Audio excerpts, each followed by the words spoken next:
ప్రేక్షకులందరికీ నమస్కారం. ఈరోజు మనం ఒక మళ్ళీ కొత్త ఎపిసోడ్ తీసుకుంటున్నాం. ఒక కొత్త టాపిక్ ఏంటంటే ఇంటికి 3 సింహద్వారాలు ఉండొచ్చా. సో చాలా మంది ఈ 3 సింహద్వారాల గురించి మాట్లాడుతుంటారు కదా. సో నేను ఒక పాయింట్ చెప్తాను వినండి. ఇక్కడ అంటే ఈ కాన్సెప్ట్ చెప్పే బిఫోర్ గత ఎపిసోడ్స్లో మనం ప్రధాన ద్వారము, ఆ ద్వారానికి సంబంధించిన నియమాలు ఏంటి, ఆపోజిట్ లో పిల్లర్ ఉంటే ఏం జరుగుతుంది, సంపు ఉంటే ఏం జరుగుతుంది, తొట్లు ఉంటే ఏం జరుగుతాయి, ఇవన్నీ ఎంతో డిస్కస్ చేసాం. సో మీరు నిజంగా వాస్తు నేర్చుకుందామనే ఒక కాన్సెప్ట్, ఒక లక్ష్యంతో ఉంటే మీరు గత వీడియోస్ అంటే మన యొక్క టోటల్ వీడియోస్ అనేవి వాస్తుకి సంబంధించిన అన్నీ కూడా మీరు చూడండి. మీరు ఒక ప్రొఫెషనల్ లాగా తయారవుతారు. ఓకే.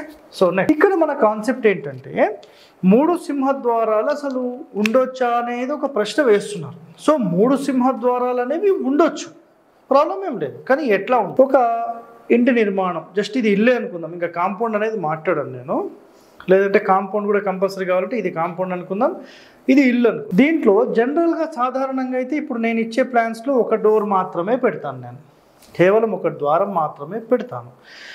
అయితే ఇది ఒక సింగిల్ ఏకశాల అంటుంది, ఒక ఇల్లే. సో ఇప్పుడు కొత్తగా మనకు ప్రాబ్లమ్స్ ఎక్కడ వస్తున్నాయంటే, సార్ మేము ఇల్లు తీసుకున్నాము కానీ మా పరిస్థితి ఏంటంటే మేము ఖచ్చితంగా రెంట్లకు ఇచ్చి వచ్చిన రెంట్తోనే మేము ఈఎంఐ కట్టాలి సార్. సో మా పరిస్థితి అది సార్, కొంచెం అర్థం చేసుకోండి, మాకు తగ్గట్టుగా ప్లాన్ ఇవ్వండి సార్ అంటారు. ఇలాంటి వాళ్ళ కోసం మేము ఏం చేస్తామంటే కేవలం దీన్ని సెంటర్ అలైన్మెంట్ కాకుండా 2 భాగాలు చేస్తాం. చేసి ఇక్కడ సెంటర్లో ఒక సింహద్వారము, మళ్ళీ ఇక్కడ ఈశాన్యంలో ఒక సింహద్వారం అనేది ఇస్తాం. అప్పుడు ఏమవుతుందంటే ఆటోమేటిక్ కిచెన్ అనేది ఈ పొజిషన్లో పెట్టడానికి ఆస్కారం అనేది ఉంటుంది. అయితే శాస్త్రంలో చెప్పిన కాన్సెప్ట్ ఏంటంటే ఇక్కడ ఒక రోడ్ ఫేసింగ్ అంటే ఒక ఇంటి యొక్క ఫేసింగ్కి 3 సింహద్వారాలు ఉండొద్దు అని చెప్పేశారు. అంటే ఒక సమానమైన సైజ్ ఏదైతే మన ఇంటి లోపల ఉండే ద్వారాలకు, కిటికీలకు ఈ సబ్ డోర్స్, విండోస్ అంటుంటాం, వీటన్నిటికంటే పెద్ద డోర్ ఏదైతే ఉంటుందో హైట్లో కానీ, విడ్త్లో కానీ, కమ్మీల మందంలో కానీ, డోర్ మందం కానీ, ఆ డోర్ని చూస్తే ఒక గంభీరత్వం కానీ, ఇవన్నీ కూడా కేవలం ఒక సింహద్వారానికే మనం పెడతాం. అయితే అలాంటి సింహద్వారాలు ఒక ఇంటికి ఒక ఫేసింగ్లో 3 ఉండొద్దు అంటే ఇంకో పార్టీషన్ లాగా చేసి ఇట్లా డోర్ పెట్టి 3 ఉండొద్దు అని చెప్పారు. అయితే నా అబ్జర్వేషన్లో అయితే 3 ఉన్న వాళ్ళు కూడా బాగానే ఉన్నారు, ఎవరికి కూడా ఇబ్బంది అయితే ఈరోజు వరకు కలగలేదు. నేను ఎందుకంటే ప్రాక్టికల్గా వెళ్ళి వస్తుంటాను కదా, సో ఎక్కడ కూడా కనిపించలేదు.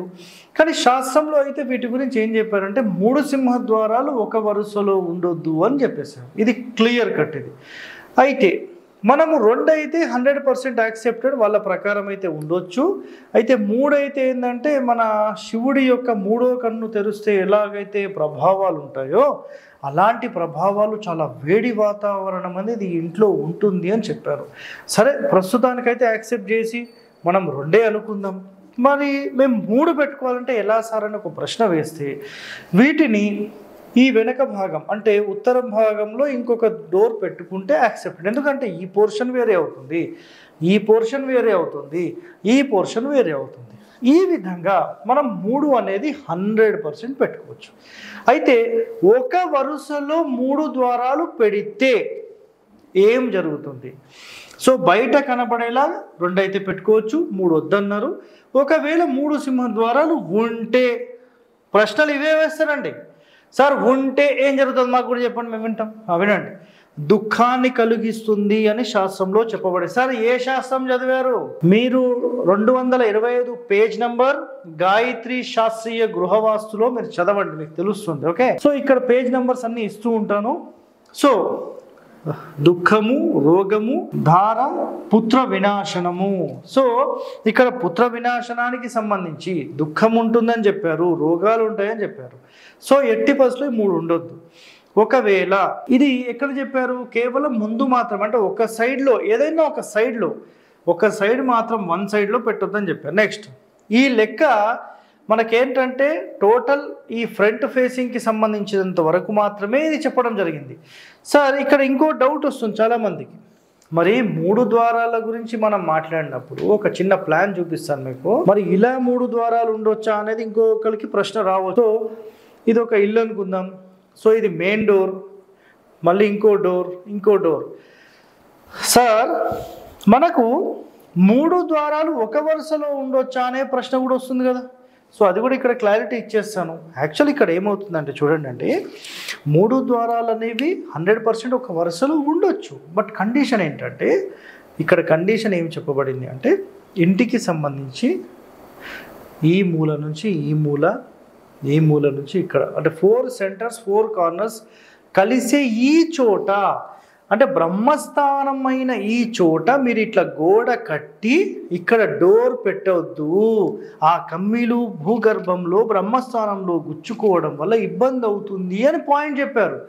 మీరేం చేయొచ్చు, కొంచెం పైన కట్టుకొని ఇలా డోర్ పెడితే క్లియర్, చాలా సింపుల్. ఇదైతే నాట్ యాక్సెప్టెడ్, ఇదైతే యాక్సెప్టెడ్. సో 3 ద్వారాలు ఒక ఫేసింగ్ ఉండొచ్చా, 3 ద్వారాలు ఒక వరుసలో ఉండొచ్చా? సో ఇక్కడ నేను 3 ద్వారాలకు సంబంధించిన ఎన్నో ప్లాన్లు మీకు చూపించాను. సో చాలామందికి ఏంటంటే అవన్నీ కన్ఫ్యూజన్స్ ఉంటున్నాయి. మీరు ఏం కన్ఫ్యూజ్ కాకండి. శాస్త్రంలో ఎట్లా చెప్పారో దాన్ని ఎలా ఇంప్లిమెంట్ చేయాలో చాలామందికి ఐడియా లేదు. లేక ఇవన్నీ ఏదో మన ప్రేక్షకులను ఏంటంటే కన్ఫ్యూజ్ చేయడం కోసము ఏదో వీడియోలు చేస్తూ ఉంటారు. సో అవన్నీ మీరు భయపడకండి. ఇంకో మాట ఇక్కడ చూడండి, అసలు ఈ డోర్లకు సంబంధించిన లెక్క అనేది ఎట్లా చేయాలి అని ఒక ప్రశ్న వస్తుంది. ఇది ఒక ఇల్లు అండి, ఓకేనా? మెయిన్ డోర్, ఇంకో సబ్ డోర్, ఇంకో డోర్, ఓ 4 డోర్లు ఉన్నాయనుకుందాం. ఇక్కడ ఒక వంటగది ఉంది, దీనికో డోర్ పెట్టారు. ఇక్కడ ఒక బాత్రూమ్ ఉంది, దీనికో డోర్ పెట్టారు. ఇక్కడ గేట్ ఉంది, దీనికోటి ఉంది. దాని తర్వాత ఇంకొక టాయిలెట్ ఉందో, బాత్రూమ్ ఉందో, స్నానాలకు ఇంకో డోర్ పెట్టారు. సార్ అసలు ఈ లెక్క ఎట్లా చేయాలి? ఎప్పుడైనా ఒకటే గుర్తుపెట్టుకోండి, ఒక గర్భం ఏదైతే ఉందో ఈ గర్భానికి సంబంధించిన 4 ద్వారాలు మాత్రమే మీకు కౌంట్ వస్తాయి. ఈ బాత్రూమ్ దీనికి కౌంట్ రాదు, ఈ స్నానాల గది దీనికి కౌంట్ రాదు, ఈ వంటగది దీనికి కౌంట్ రాదు, ఈ గేట్ దీనికి కౌంట్ రాదు. కేవలం ఒక గర్భమే మీరు చూసుకోండి, ఇవన్నీ చూసుకోవాల్సిన పని లేదు. మీకు ఇది అర్థం కావడం లేదు. చాలామంది సరైన అవగాహన లేక ఏదో పుస్తకాలు చదివి చెబితే మీరు ఎలా మిమ్మల్ని పరేషాన్ చేస్తున్నారు కదా. నిజంగా శాస్త్రంలోని అనుభవం ఇవన్నీ తీసుకుంటేనే అప్పుడు మీకు క్లారిటీ వస్తుంది, లేకపోతే రాదండి. ఇది అసలు సింహద్వారం అంటే ఏంటి? ఇందాక నేను చెప్పాను, గంభీరత్వంతో ప్రధాన ద్వారం అనేది అన్నిటికంటే పెద్దది ఉండాలి, అన్ని విడ్త్లో పెద్దది ఉండాలి, హైట్లో పెద్దది ఉండాలి, లావుగా ఉండాలి, స్ట్రాంగెస్ట్ డోర్ ఉండాలి, గడప ఉండాలి, గడప చాలా స్ట్రాంగ్ ఉండాలి. ఇవన్నీ లక్షణాలు ఉంటేనే దాన్ని ఏమంటాము? సింహద్వారము అంటాం. సార్ సింహద్వారాలు 4 పెట్టొచ్చా? ఈ పనికి మాల ప్రశ్న ఎవరు అడిగాను మొన్న. సార్ 2 సింహద్వారాలు పెట్టొచ్చా? ఎట్లా పెడతామండి? 2 భర్తలు ఉండొచ్చా? రాంగ్ క్వశ్చన్స్ వేయకండి. ఒక ఇంటికి సంబంధించినంత వరకు కేవలం ఒక మెయిన్ డోర్ మాత్రమే ఉంటుంది. ఒక పోర్షన్ డివైడ్ చేసినప్పుడు కూడా మీరు సబ్ డోరే పెట్టాలి. మెయిన్ డోర్ పెట్టాం, ఒక ఇంటికి ఒకటే సింహద్వారం. 4 అంతస్తులు పెట్టినా ఒకటే సింహద్వారం. ఇది గుర్తుపెట్టుకోండి. సో నెక్స్ట్, ఇప్పుడు ఇక్కడ మీకు ఎక్స్ప్లెయిన్ చేసింది గర్భం మాత్రమే అని చెప్పాము. సో గర్భం లెక్క ఒకటే తీసుకోవాలి, బయట లెక్కకు రావు. గేట్, బాత్రూమ్, వంటగది ఇవన్నీ రావు. సో సబ్ డోర్ సంబంధించి, మెయిన్ డోర్ సంబంధించి, మెయిన్ డోర్ అనేది ఒకటే తీసుకోవాలి, సబ్ డోర్ మాత్రం ఎట్టి పరిస్థితుల్లో ఎన్నైనా తీసుకోవచ్చు, ఇవన్నీ సంబంధం లేదు. సో ఇప్పుడు ఈరోజు అసలు ఈ 3 సింహద్వారాలు ఉండొచ్చా లేదా అనే ఒక కాన్సెప్ట్ మీరు ఇక్కడ వింటే వీటికి సంబంధించిన పూర్తి వివరణ మీకు అర్థమైందని నేను అనుకుంటున్నాను. ఒక వైపు అయితే 3 ద్వారాలు ఉండొద్దు, అది క్లియర్. వరుసగా 3 ఉండొచ్చా?